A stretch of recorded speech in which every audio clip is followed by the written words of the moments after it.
আমরা এখন স্থানাঙ্ক দেখব। এই স্থানাঙ্কের মাধ্যমে জানতে পারবো যে একটি বল কোন দিকে থাকলে সেই বলকে আমরা নেগেটিভ ব্যবহার করব নাকি পজিটিভ ব্যবহার করব। আচ্ছা দেখি, যেমন হচ্ছে আমাদের এখানে যদি একটি বল থাকে F1 এবং এখানে একটি বল থাকে F2, তাহলে আমরা এতক্ষণ দেখেছি শুধুমাত্র ফার্স্ট কোয়াড্রেন্টে যে বলগুলো ছিল তার এক্স এবং ওয়াই দেখেছি, তো সেইখানে সবগুলো প্লাস ব্যবহার করেছি। কিন্তু সেখানে বলটা যদি এইখানে না থেকে এই পাশে থাকে তাহলে কিন্তু তখন আর পজিটিভ হবে না। তো তখন কি হবে সেইগুলো আমরা এখানে দেখব। তো আমরা জানি যে এই যে একটা এক্স অক্ষ, এই এক্স অক্ষ এই রেখাকে আমরা ওয়াই দ্বারা ভাগ করেছি। তাহলে এক্স অক্ষ রেখাকে আমরা ওয়াই রেখা দ্বারা দুইটি ভাগে ভাগ করেছি, একটা ভাগ হচ্ছে এই পাশে আর একটা ভাগ হচ্ছে এই পাশে। তাহলে এই পাশে অর্থাৎ আমার ডান দিকের যে বলগুলো থাকবে, অর্থাৎ এক্স অক্ষকে আমরা ওয়াই দ্বারা ভাগ করেছি এবং এই ভাগের ডান পাশে আমাদের এক্স থাকবে প্লাস এবং এই ভাগের বাম পাশে আমাদের এক্স থাকবে মাইনাস। তাহলে আমি আবারও রিপিট করি যে আমরা যদি হচ্ছে এই স্থানাঙ্ক দেখি, এই স্থানাঙ্কের এক্স অক্ষকে ওয়াই অক্ষ দ্বারা ভাগ করা হয়েছে এবং এই ভাগের ডান পাশের ভাগে এক্স এর মান পজিটিভ এবং বাম পাশের ভাগে এক্স এর মান নেগেটিভ।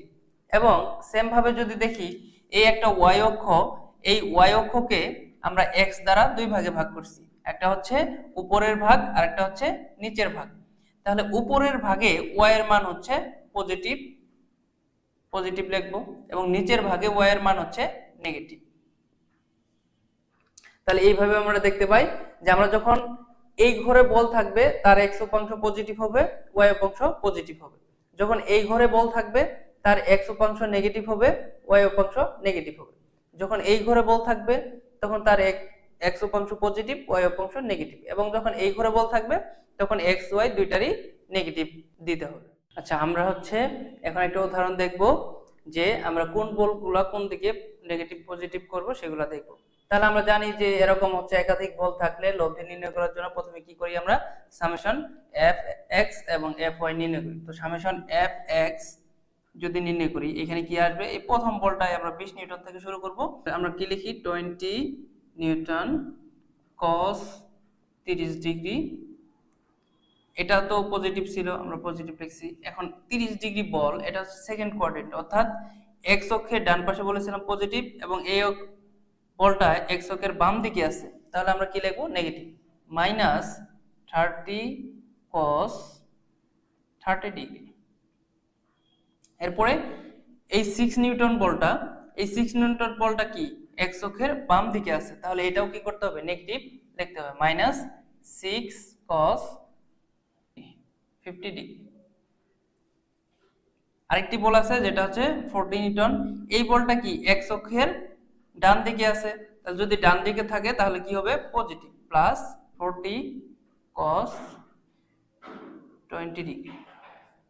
তাহলে এইভাবে আমরা দেখলাম যে এই ডান দিকের বল 20 নিউটন সেটাও পজিটিভ, ডান দিকের বল 40 নিউটন সেটাও পজিটিভ, এবং বাম দিকের বল 30 নিউটন সেটা আমরা লিখেছি নেগেটিভ, এবং বাম দিকের বল 6 নিউটন সেটা আমরা নেগেটিভ লিখেছি। একইভাবে সামেশন এফ ওয়াই যদি আমরা করি, এইখানে আগে একটা চিহ্ন দিয়ে দিতে হবে যে আমরা ডান দিকের বলগুলোকে পজিটিভ ধরে নিছি, প্লাস এইখানেও এরকম ভাবে আমরা হচ্ছে একটা চিহ্ন দিয়ে নিব যে ওয়াই এর উপরের দিকে বলগুলো পজিটিভ। তাহলে এই 20 নিউটন বলটা কি উপরের দিকে আছে, তাহলে আমরা লিখব 20 sin 30 degree plus 30 sin 30 degree. কারণ হচ্ছে এই বলটা কি উপরের দিকে, এই বলটাও উপরের দিকে, দুইটা আমরা পজিটিভ লিখেছি। তাহলে এই 6 নিউটন 40 নিউটন দুইটা নিচের দিকে, তাহলে আমাদের কি লিখতে হবে, নেগেটিভ লিখতে হবে, 6 sin, ঠিক আছে।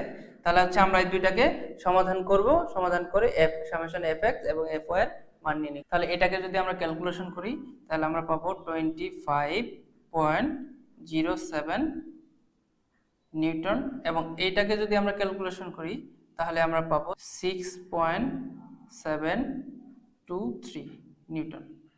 তো সেম ভাবে এটা যদি আমরা লব্ধি নির্ণয় করতে চাই, আর equal to root over summation F X square plus summation F Y square equal to, এদের ভ্যালু যদি আমরা বসাই তাহলে 25.07 স্কোয়ার প্লাস 6.723 থেকে ক্যালকুলেশন করে আমরা পাবো 25.95 নিউটন অ্যান্সার।